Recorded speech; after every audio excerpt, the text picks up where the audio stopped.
All right, welcome back to the channel again, ladies and gentlemen. Thank y'all so much for coming over. So I'm a little bit out of the loop here, but it appears to be some drama going around with Ayesha Curry, something she said or something. I got this video here from Jamari, which I'll leave in the description for you guys to check out more and even subscribe. It says, every time Ayesha Curry disrespected Steph. I remember her saying something, I forgot what show she was on. I know she was with Steph's mother, her mother-in-law. She said something about, like, I don't know if it was like her not feeling, I don't want to put words in her mouth. I don't know if it was like not feeling like pretty or desired, or I forgot. But we gonna check this out. When you think about Steph Curry, man, all that he's accomplished, I don't know. They got the kids and stuff. I don't know what goes around, behind closed doors, but as far as like just his name being in tabloids for drama, this brother just seemed like, on paper, the perfect NBA husband. We ain't gonna waste no more time. Let's jump right into it. So throughout my time on Earth, I've gotten to see some of the greatest athletes ever. And sometimes a single individual comes around and changes the game altogether. Someone comes in and dominates in such a way that has you contemplating self-deletion as you hear this against your team. Curry, way downtown, bang! Bang! Steph Curry, the greatest three-point shooter of all time. I hate to say it, but he, Kevin Durant, and the Golden State Warriors are the sole reason I checked out on the NBA back in around 2018. That is simply how dominant they were. And I don't know if it's just like a light-skin thing, as if they are required to go through a humiliation ritual to obtain their powers. But I liken Steph to both Patrick Mahomes and Will Smith. We all know that years ago, Patrick's girlfriend at that time, Brittany, was embarrassing him with countless tweets, fan interactions, and videos featuring his worthless brother Jackson. All those people that doubted us and hated on us and thought we were going to lose this game, yes I did! Now, to be completely fair to her, I feel like she has calmed down with most of that and really distanced herself from the sideshow brother. I forgot all about them.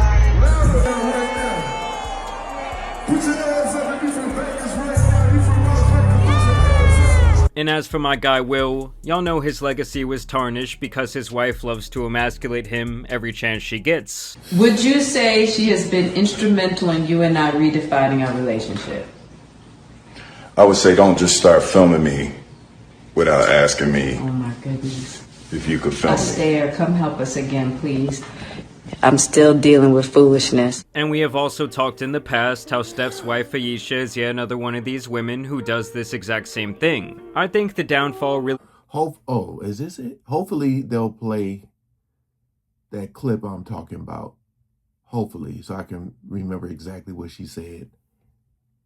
began the night of June 16th, 2016, when LeBron would score 41 points, evening up the NBA Finals at 3 games apiece, before eventually coming back in historic fashion from being down 3-1 to Steph Curry and the Warriors. Cleveland! Following that night, Ayesha would tweet that the NBA was rigged, and that she had just witnessed it with her own 2 eyes. To me, this was the first sign that she was beyond willing to speak her mind, no matter if the NBA was rigged. Wait, what did she say? I've lost all respect. Sorry, this is absolutely rigged for money or ratings. I think she meant to say, I'm not sure which. I won't be silent, just saw it live, sorry.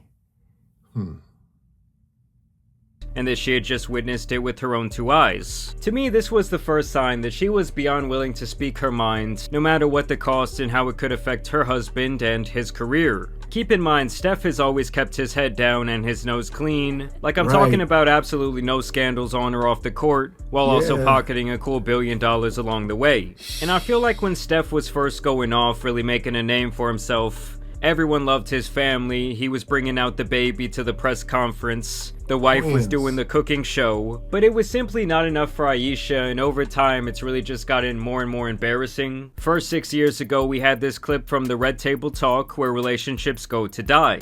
Ayesha went on there with the Sith Lord herself, and also Steph's mother of all people, and she had this to say about yearning for attention from other men. Because there are women out there constantly thirsting over. That was the show. I forgot that was on the Red Table. Yeah, I mean, you going to talk to Jada and get advice or whatever. Good luck. You know, you look at Will Smith, and everybody said Jada's never going to be, she's never going to get over Tupac. She want a dude who's got a little thug in him or whatever. You know, maybe Steph's a little too clean. It's crazy too, because like I said, on paper, he's like the perfect NBA husband, you know, but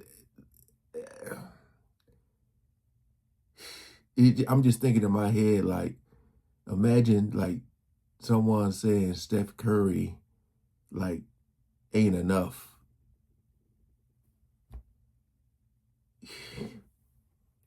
Her husband, and she wanted some of that same lust. Something that really bothers me and like honestly has given me a sense of a little bit of an insecurity is the fact that, yeah, like there are all these women like throwing themselves, but me, like the past 10 years, like I don't have any of that. Like I have zero, this sounds weird, but like male attention. And so then, like, I begin to internalize it, and I'm like, is something wrong with me? You're not looking. What? You're not Like, looking. You're not even. but I'm gonna tell you something.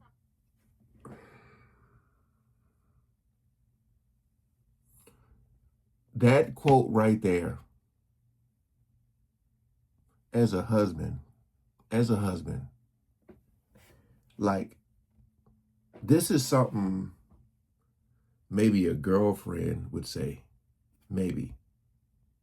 But she said, and I mean, for her to say that on TV, that she's getting zero male attention as a wife, as a mother.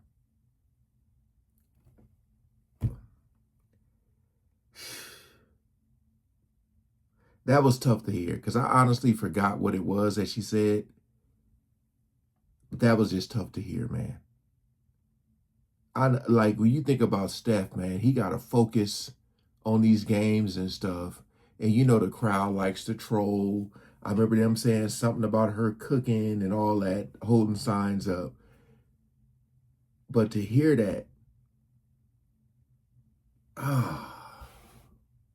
Now, her saying all that while Curry's mom is sitting right next to her is downright insane to me. She even tries to save her by saying, oh, you're not looking for that girl. What does it matter? Something wrong with me? You're not looking. What? You're not looking. And keep in mind, they did get married fairly young, so maybe she did not get to experience all of the things that she wanted to. But saying that you crave the attention of other men when you're already a mother and a wife for years at that point is strange. And something that she really should have kept to herself or talked about in private. And that is really going to be a running theme in this video. You know, it's not like it's wrong to have feelings because relationships are complicated and they go through various stages. But hey, here comes Jada to give her some advice. Because I dealt with that for years too, like, and I was young, like you. Yeah, like, that's oh my not God, fair. I mean. Because I don't want it, but it'd be nice to know that, like, someone's looking. That your radar's turned off. Right, That you're can get beautiful. real Don't ever dangerous. think for 1 minute that it ain't some men out there looking at you like, I wish. Honestly. And I'm going to tell you who knows that more than anybody. Your husband. Yeah, so Curry's mom even tells her, like, this is a dangerous line to walk. But That when can your get radar's dangerous. turned. Now, the next instance of embarrassment would occur on yet another daytime talk show, The Real. This clip does go viral time and time again because of what happens after they bring out this old up shirtless dude named Marcel. Marcel! That's the Old Spice guy. Who the hell is that?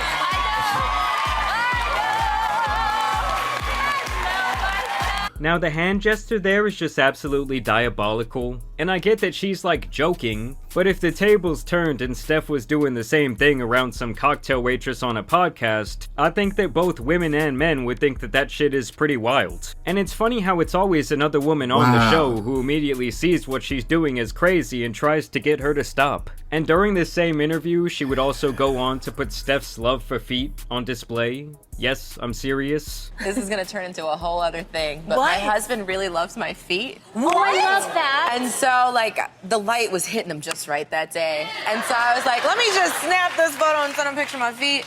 So I always say, like, when he says to send nudes, like, that's what he's getting, a picture of my bare feet. I don't know if he's happy about that, but that's okay. And like I said, there is nothing inherently wrong with him beating his meat to feet, but some things are once again better kept private. All right, girl, now we know something about him. He like feet, sisters.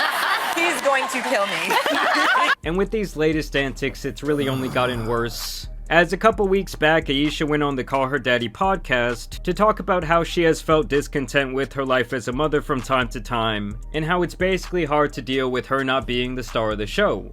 4 kids. Did you always knew you wanted a big family? No. So, I didn't want kids. I didn't want to get married. I thought I was going to be career girl and that's it. And I had my eyes set on my goals. And I was never the little girl that like dreamt about the wedding dress and all of that. And then it happened so early in my life. So it's like, it's one of those things like you don't know what you actually don't know what you want. And it's fine to look back in retrospect and acknowledge hard moments where maybe you question your life path or your decisions, or maybe even your identity, but later she says this is something that still bothers her till this day. But after my daughter turned 1, I remember there being a shift and being like, I have goals for myself. Like, this doesn't feel right. I love being a mom, but I love doing other things too. And I need to get my shit together and figure out what that looks like for myself now. If I have a career and I'm not home, like did you experience that? I still experience that. I still experience that. I'm always in therapy talking about this. If you lose all of those things that were interesting about you, even for yourself, like even the things that made me feel confident and cool, then what are you doing? And the thing to me is like she is a very successful person. I was just about to say what he just said. I know she had the restaurant, she had the show where she was cooking, but I mean, I can understand her saying like, because you know, most women, I ain't gonna say all, but most women in her situation, hey, you go do your thing, I got the kids. I mean, this dude is like, you know, he done made so much money. He got so much going on. And, you know, I guess I'm like 50-50, you know, because if you're an NBA star or just someone that's rich, like Curry is, hearing your wife, your partner, your significant other, whatever, say like, they still have goals, like they don't want to just be sitting at home. I get where she's coming from there. I just think that a lot of times the way she articulate things, or the fact that she's saying it out like on podcasts, like I feel like a lot of times when we hear it for the first time is when Steph is hearing it for the first time. So I think a lot of things she needs to say in private to him, you know. So then if she goes on a podcast and talk about it, she can be like, yeah, this is something me and Steph we always talk about or whatever, you know, versus her airing it out and him having to see like the whole feet thing, you know, because his teammates, I'm pretty sure his teammates was probably on him, stuff like that. So I thought she was pretty accomplished in things. So and on her own merit. Like, don't get me wrong, being his wife likely opened most of these doors for her in these situations, but she also hit home runs with her opportunities, having several very successful restaurants. Right. She has also been highlighted time and time again on magazines and even having her own TV shows. I'm just saying, it's not like she's some silent woman in the corner only there to appease her husband. Yet she still comes off as insecure, but then again, she did say that she thought that she would be the breadwinner, despite also knowing that Curry was going to be a high draft pick making massive waves in college when they met. I didn't know that he was going to end up playing basketball. Like, he said he wanted to be a high school basketball coach. Like, I thought I was gonna be like the girl out there getting it. So I didn't know. I don't know. I just don't. But you are. Both things can be true.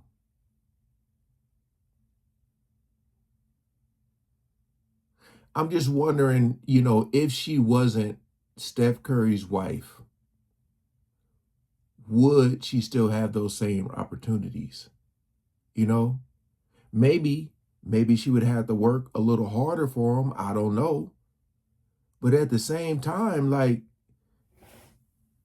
you should be thankful, should be grateful. I mean, Steph seems to be so chill. And I'm going to say this too, because this is one of these situations where, and it's weird to say, but I don't know, maybe if Steph was kind of toxic, maybe if there was rumors out there about him cheating or something like that, she would be more happy. You know what I mean? It's weird to say, but if some relationships thrive, it seems like they thrive in the toxicity. But I guess because he's so clean cut and everybody look at him as like, he's up so high on this pedestal, and rightfully so because of everything he's accomplished. And again, I don't know what goes on behind closed doors, but I just feel like some of the things she say, like, I don't know, man. I don't know. And I don't know what she feel like she can't accomplish now. They're rich. They got family. I know the mother's always helping out. The mother-in-law. They got money for a nanny or whatever the case may be. So I feel like she still can do things. They understand how someone can come off as so ungrateful after having such a fortunate hand dealt to them in life. Right. Like, she has 1 million times the opportunity that other women have. I'm talking about nannies, endless therapy, countless money, and endless doors of opportunity being open to build an identity away from simply being a wife and mother, which it is very apparent to me that Steph has allowed her to explore. And yet she just comes out to crap on it every couple of years. I mean, to me, we all have a role to play in our life and our various relationships, and I don't know if she needed more dating experience or to get out the mud on her own. But to me, she really just comes off as if she had a full ride at Jada's school of embarrassing your husband. Yeah, I mean, you would man. never catch LeBron's wife on this shit. Out here taking backstage photos with Drake. Like, she won't even take a picture with a male fan because she knows the narratives that could spark from that. And I want to make it clear, in no way am I saying that women need to, like, sit back and be silent and try and look good, or that they can't have an identity outside of their family or their husband. If anything, I think the exact opposite. I think that those things are very healthy. I'm just saying that it seems like every time she opens her mouth, it's always bad and embarrassing. Like, maybe she just needs to stop doing these interviews. I don't really know what the solution is. But yes, every time she goes viral, it's for something like this. But either way, I do want to know what you guys think about this situation, both men and women. Do you find it to be disrespectful? Do you think she's just, like, telling her story? Either way, I do want to thank you guys for watching today's video, dropping a like and subscribing. But as you guys know, it's been your boy, the Tan Superman, and Yeah, man. I mean, I feel like if these are things that Steph and her are talking about in private, and Steph wants to keep it private, then, but if he's like, whatever, I mean, you going on these podcasts, just, talk, tell them how you feel. But I just, I look at her and I look at both of them like They're a very, very, very successful couple. That's how I look at them. I believe, like, I've talked to my wife about it. Like, I gave her praises and flowers. Like, man, Ayesha's out here doing it. She, she got the cooking thing. She's over here doing books. And yeah, man, like, shit, Steph, I even said Steph is lucky that he has a wife like that isn't like all crazy and stuff. And then she just start like saying stuff. LeBron's wife, Savannah, boy, she be so chill. So chill. And they've been together forever. I think probably the same or a little more than or more than a little more than Ayesha and Steph. So, I mean, am I tripping here?